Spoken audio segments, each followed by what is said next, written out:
So in our study of the book of 2 Peter, last time together, we talked about the Christian and death from 2 Peter chapter 1, verses 11 to 15.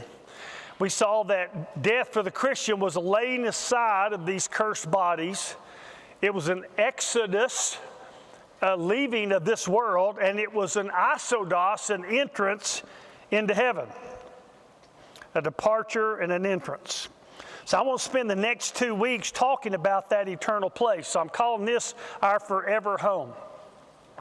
Betsy and I were just recently not in the Colorado Rockies, but in the Canadian Rockies. And I never get in that area without start thinking about John Denver songs. And John Denver sang us, one of his songs was Rocky Mountain High. And in that, he has a line that says, "Coming home to a place I'd never been before." He went to a place, he had never been there, and he said, "This is home." That's what heaven's going to be. It's coming home to a place we've never been before. We can't imagine it till we're there, but then we get there and we're home. Jesus becomes our Lord. When he becomes our Lord, the world is no longer our home. An infinitely good Father awaits for us in heaven. Have you ever met someone and they ask you, "Where's home to you?"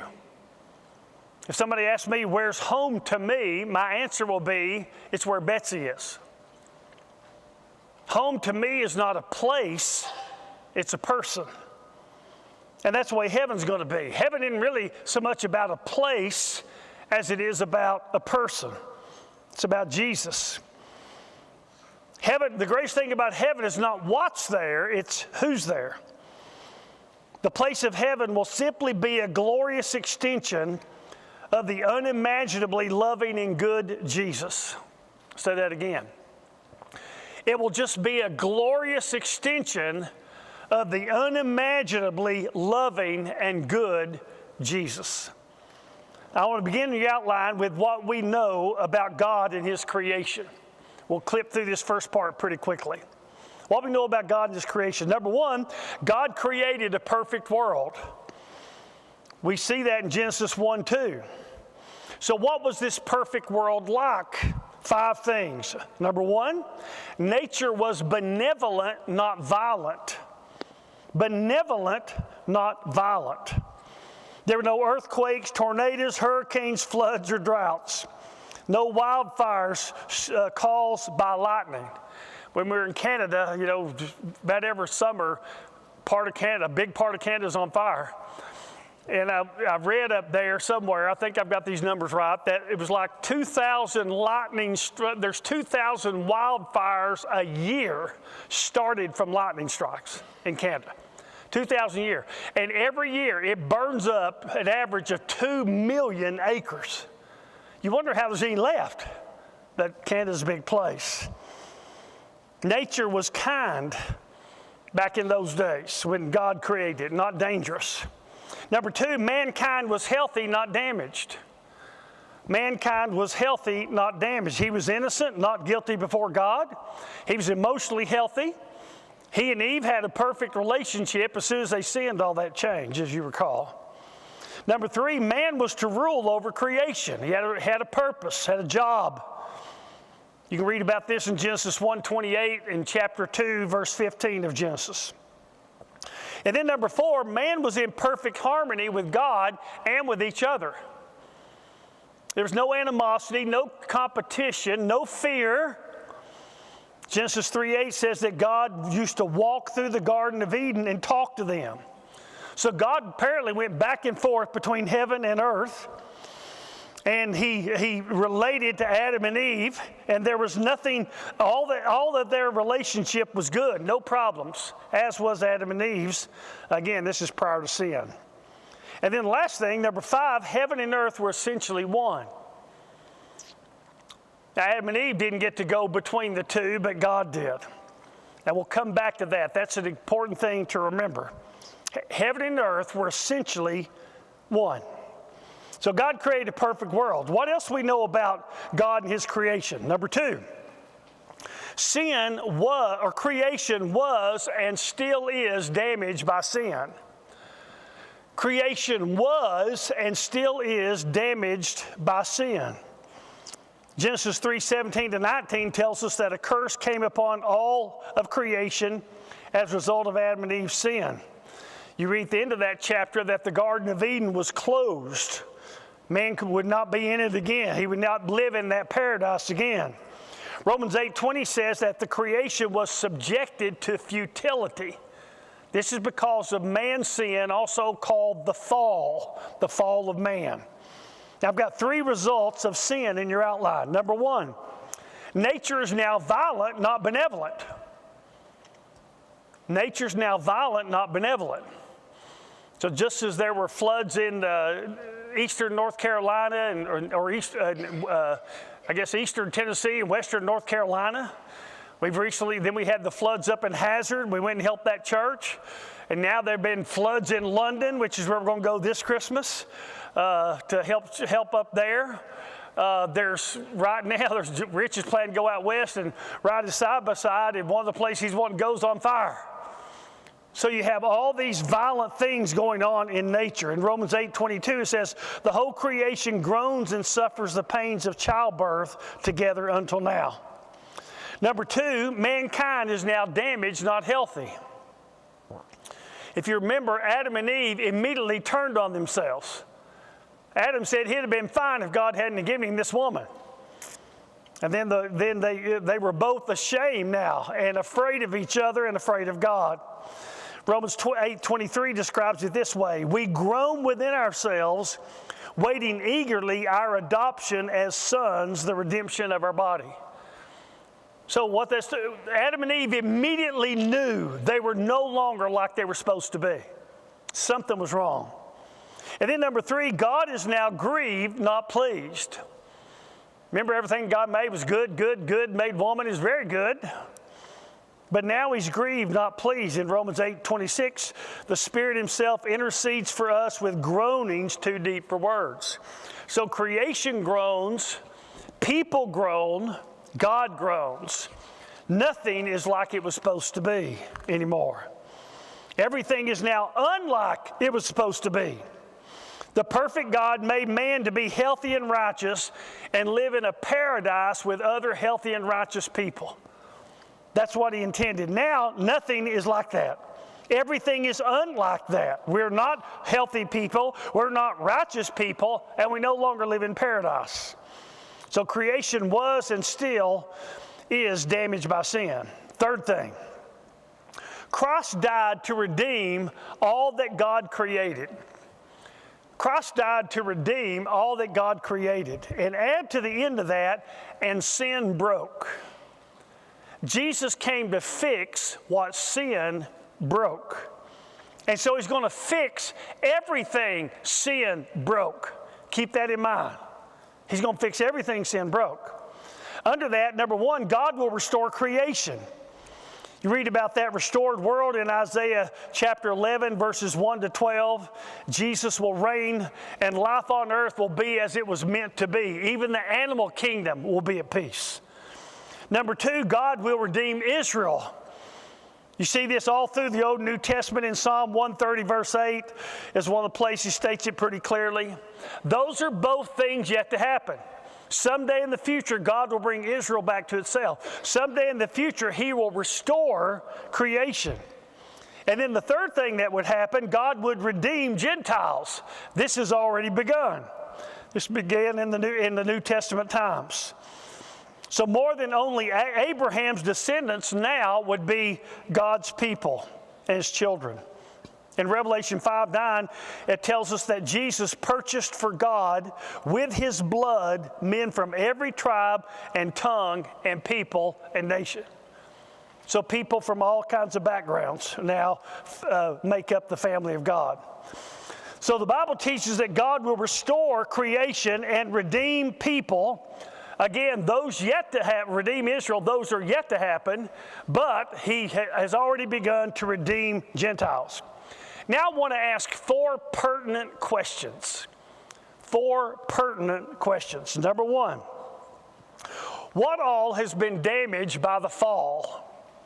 What all has been damaged by the fall? What did sin break? And the answer to that question is everything. Evolutionary scientists, if you can honestly call an evolutionary scientist a scientist, believe in the Big Bang Theory. And they believe that because the universe is expanding. I submit to you, it may be expanding because of the curse. It's coming apart. It says in the Colossians that Jesus holds all things together by the word of his power. But that's why they believe in the Big Bang Theory. As we've already seen, both nature and mankind is broken because of sin and the curse. Even the animal kingdom is affected. When Jesus returns to earth, animals who now prey on each other will be at peace with each other. So there you have the lamb will lay down with the lion and all that. They won't be at war with each other. So what's been damaged by the fall? Everything. Nothing is as it was supposed to be. I just this week talking to one of our members who has a hard life because of a severely handicapped child. And I said, it wasn't supposed to be this way. When that verse talks about God groaning, they say, who grieves the most when you bury a loved one? God does. He who loves best hurts most. The reason you hurt so bad when you lose somebody you love is because you're such a good person. If you weren't a good person, you wouldn't care. But it's that loving that makes it hurt. It's the price of being a good person and caring about people. But God's the one who hurts the most. Whenever you see a child who is born and has problems and dies, who grieves the most? Not the mother, not the father, God. It wasn't supposed to be this way. He groans, just like creation, just like us. Here's the second question. Will God destroy his creation and start over, or will he redeem his creation and renew it? Will he restore creation, start over, or will he redeem his creation and renew it?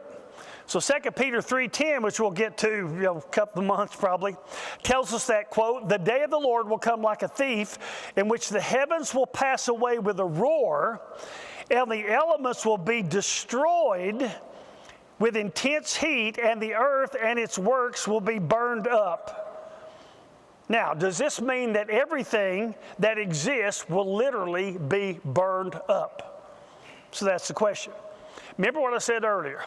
Jesus came to fix everything that was broke. In Genesis chapter 6, verse 13, God told Noah that he was about to destroy the earth. Now, did he destroy the earth as in disintegrate it? No, he did not. In verse 17, he says, I'm bringing a flood of water upon the earth to destroy all flesh, in which is the breath of life from under heaven. Everything that is on the earth will perish. That's what he was talking about. He wasn't talking about disintegrating the earth. He was talking about cleansing it. So when you see this word destroy, and even with the use of the metaphor of fire, it doesn't mean that the earth as we know it's all going to burn up.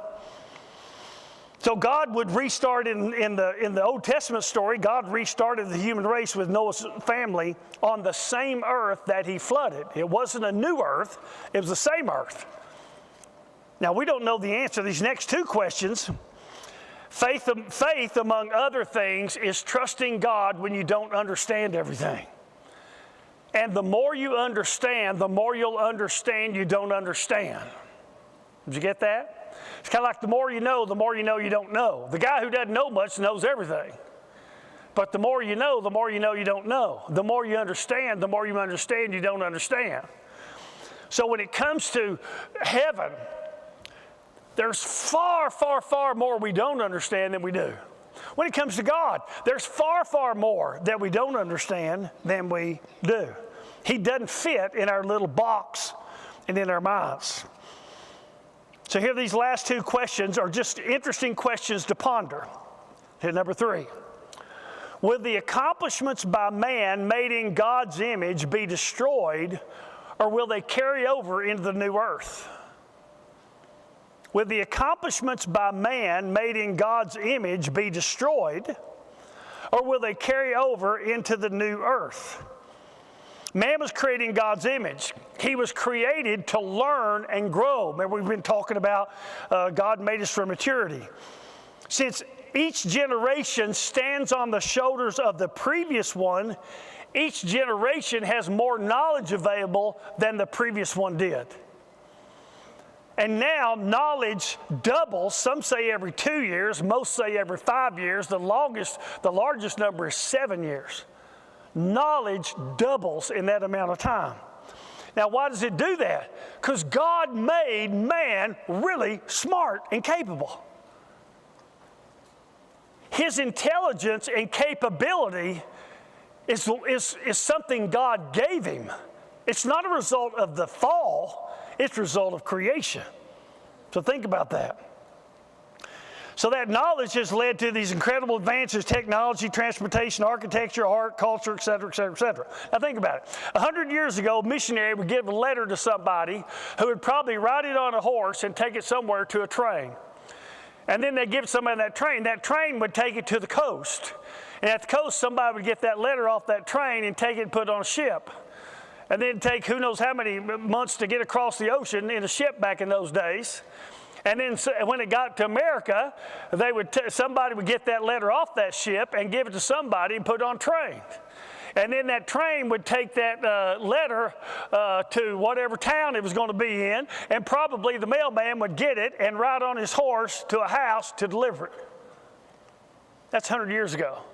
So what do missionaries do today with their family back home? FaceTime. Real time looking at each other. I just think about the difference in all that. Now, the advancements that man has made, they're not wrong. And many of them are really good. Will they all dissolve in the new world, or will they become a part of it? It's a great question. We don't know the answer to it, but it's a great question. The fourth one is similar to that question. Will the things enjoyed by man that are not sinful, such as sports, cease, or will they be a part of the new earth? So the things enjoyed by man that are not sinful, like sports, that's an easy example, will they cease, or will they be a part of the new earth? These things aren't wrong. They're enjoyable. Does God enjoy His children enjoying things? Heaven's going to be a constant enjoyment. Heaven will not be an eternity of sitting around in white robes playing harps. Okay? That's just medieval art gave all those ideas. If it was, who would want to go? I mean, would you want to do that forever? Yeah, where's my robe and my harp? So, honestly, who'd sign up for that? Jesus talks about putting people in charge of things. So in heaven, there will be jobs, there will be responsibilities, there will be activities. Will there be sports? We don't know. There's a great book by Randy Alcorn called Heaven. I highly recommend it. There's a short version for you wimps, and then there's a longer version. I suggest the longer version. Great stuff. And he talks, these are the kind of things he talks about. It's really a fascinating book. Now, when you're reading it, remember you're not reading the Bible.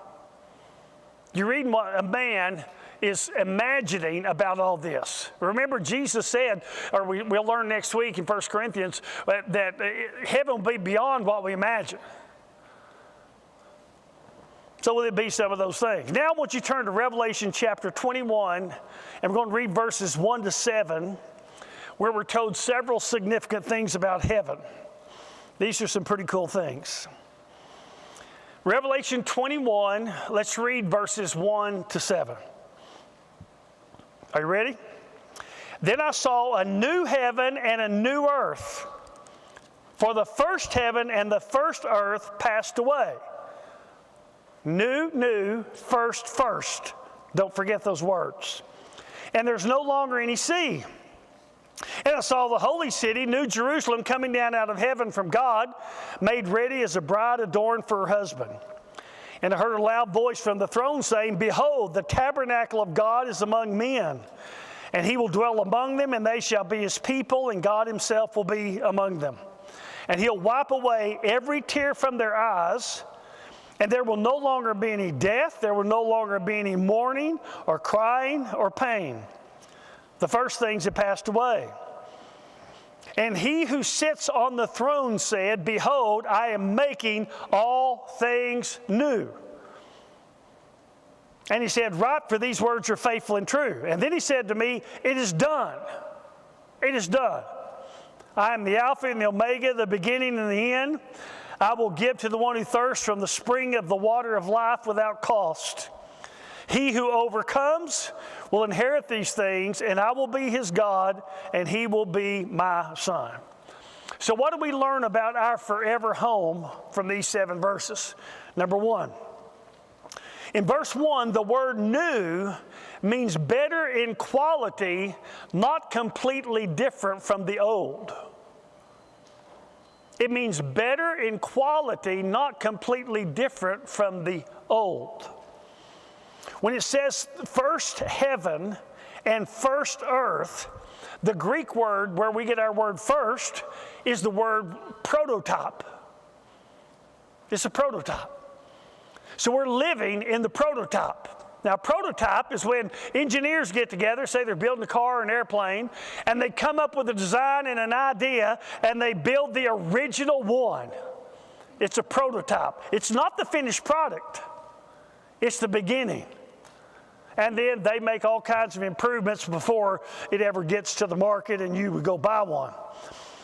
So that's the prototype. A prototype is not meant to be the end product, but the first version. So the first heaven was a prototype.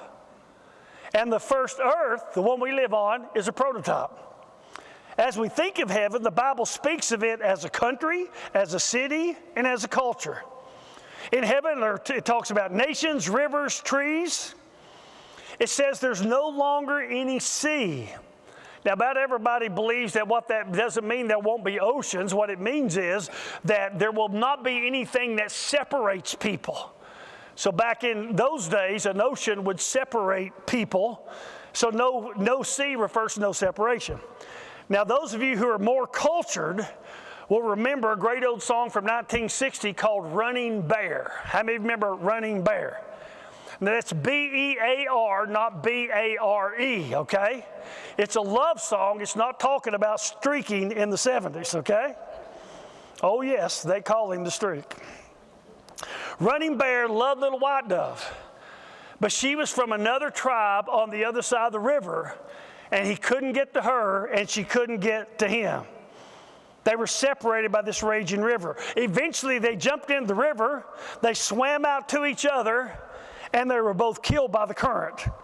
No sea means there will be no separation in heaven. Running Bear and Little White Dove will be able to reach each other. Now, new, I've already told you a little bit about the word new. It means a new quality, not a new kind or a different something else. I told you that Jesus came to fix everything that sin broke. So he's not going to replace the world. He's going to fix it. He's going to fix it. And in the Garden of Eden, were there rivers? Yes, there'll be rivers in the new world. Did the Grand Canyon exist before the flood? Probably didn't, but anyway. The Rocky Mountains, were they there? Well, they may have been. They won't be gone in the new earth. So I bet you and I talk a lot about, said, we'll go there to the new earth. We don't want to get on an airplane and fly that long anymore. So the Greek word, again, translated new, means new in quality, not in kind. It's not a different heaven and earth. It's a better heaven and earth. Better than the two prototypes. Are you tracking with me? The new heaven will be like the current heaven, only better. The new earth will be like it won't be a different earth. It'll be a better version of the current earth. The word new, again, better in quality, not something different from the original.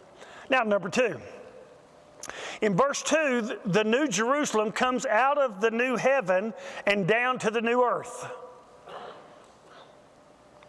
This new Jerusalem is described in detail in verses 10 to 27. You can read those later.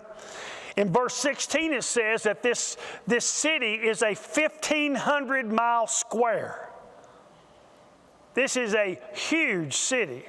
Now, some time ago, I don't remember how many square miles it is, but Mexico City at once upon a time was the largest city in the world by land mass.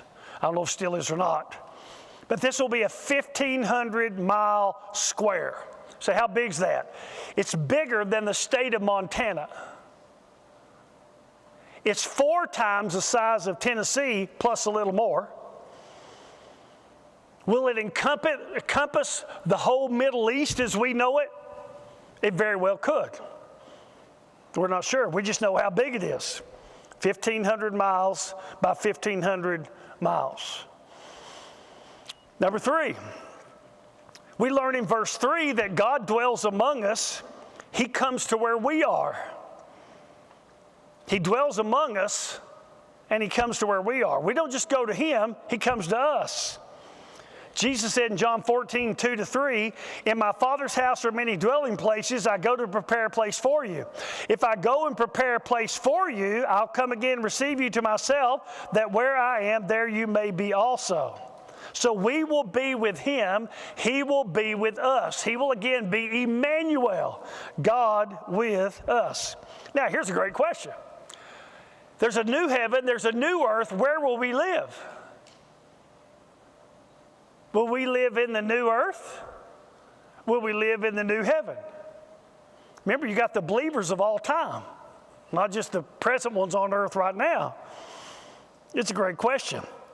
So Jesus said his Father's house had many dwelling places. There are actually 2 different Greek words, house and dwelling place. And it doesn't say mansions. That's just something King James threw in there. They figured God made it, they were mansions.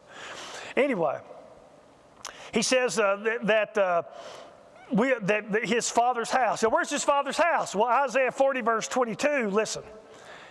It is He who sits above the circle of the earth, saying hundreds of years before Christ that the earth was round, and its inhabitants are like grasshoppers.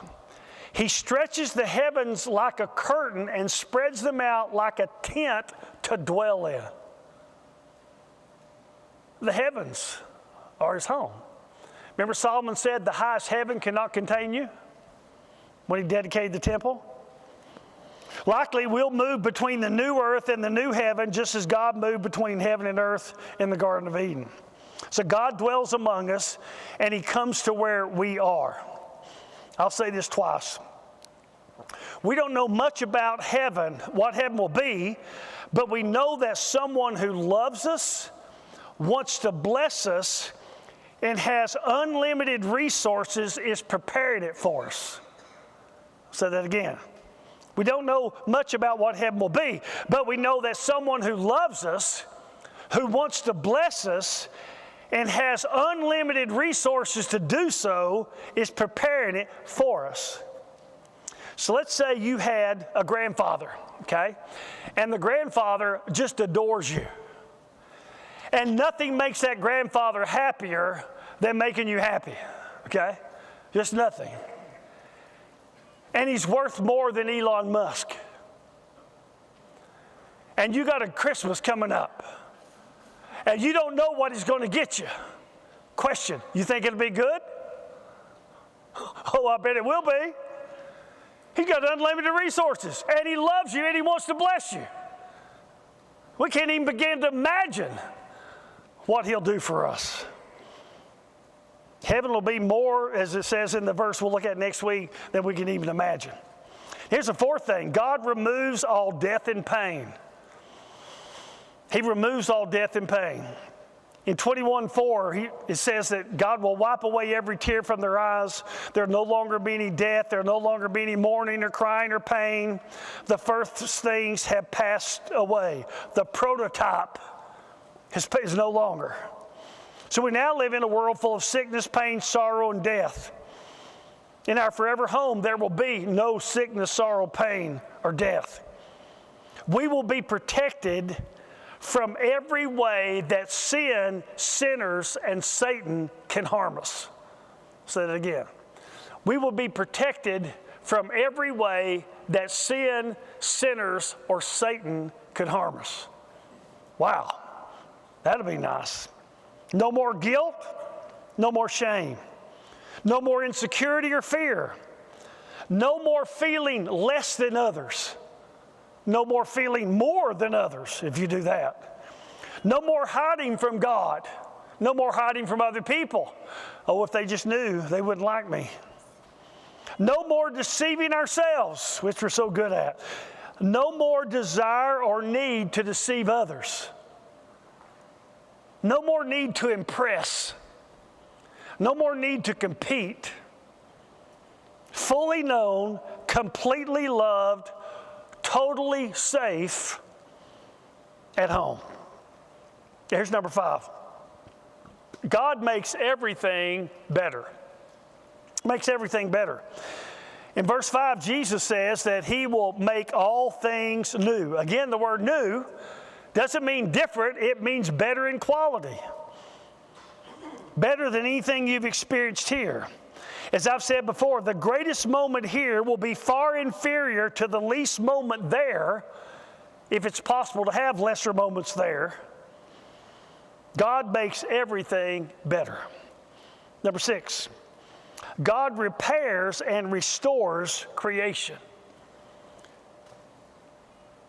He didn't give up on the prototype of earth.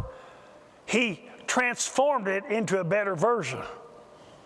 And then with the heaven, the new heaven, you know, Jesus told the thief on the paradise what? Today on the cross, today you'll be with me in paradise. That's the prototype. In the story of Lazarus and the rich man, Lazarus and the rich man, Lazarus the poor beggar goes to Abraham's bosom. He was in the prototype. But in the end, we have this new, improved, better heaven. Not a different one, an improved one, the better version. And that's what you have here. God makes everything better. And then in verse 6, number 6, He repairs and restores creation. In verse 6, Jesus says, it is done. It's done. He's accomplished His mission of redeeming, fixing all that sin had broken. On the cross, it is finished meant that sin had been paid for. Here in Revelation, it is done means that the curse has been cured. It's been cured. The prototypes of heaven and earth have both been upgraded. Satan has finally completely been defeated and imprisoned, never to tempt or harm again. Things are finally again as God always wanted them to be. Last one, number 7. God gives life to us. He gives life to us. In verse 6, we drink from what He calls the water of life. In Revelation 22, verse 1, Jesus showed John the river of the water of life, clear as crystal, coming from the throne of God and of the Lamb. Interestingly enough, verse 2 tells us that the tree of life, one tree, grows on both sides of the river of life. It's on both sides. In John 6:53, Jesus told us we have no life in ourselves. Life has always been something we had to go to Him to get. It's not something we had in ourselves or could obtain by ourselves apart from Him. He has to give it to us. Life is what makes God absolutely full and satisfied. You've heard me say this. Nothing we can do can make God have a better day. His day can't be better than it is. He's full and satisfied. And nothing we can do can make God have a bad day. He's full and satisfied. Why? Because He has life. We will finally be full and satisfied within ourselves. As we're told in 1 John 3:2, we shall be like Him, for we shall see Him as He is, as He really is. No more emptiness, only fullness. No more brokenness, only wholeness. No more self-doubt. No more comparing ourselves to others. No more envy. Full, satisfied life in us. Augustine said that heaven is the end of desire. In other words, we will have everything we want, and all that we'll want is what we have.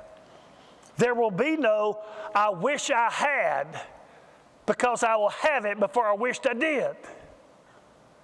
There will no longer be any, I wish I was, because I'll be that before I wished I would be like that. Make sense? God will give us life. He'll give us Himself. And when He does, He will be all that we will ever want and all that we'll ever need. Last one, number 8. God is a father to His people. He's a father to His people. This Sunday we'll talk about the kind of father God is. Revelation 21:7 tells us that He will not only be our God, that He will be our Father, a perfect Father. Some of you had dreadful fathers. The reason you know your father was bad is because you have an understanding, an idea of what a good one is. God will be everything you can imagine a good father. He will be nothing like any bad father any child has ever experienced. Our forever home, heaven will be more than we can imagine. It'll be everything we'll ever want. It'll be the end of desire. We'll finally get to a place we've never been before and realize we're home. We're home. And what'll make it home is not what's there, pearly gates, streets of gold, etc., but who's there. And who's there is the one who has always loved us the most, Jesus.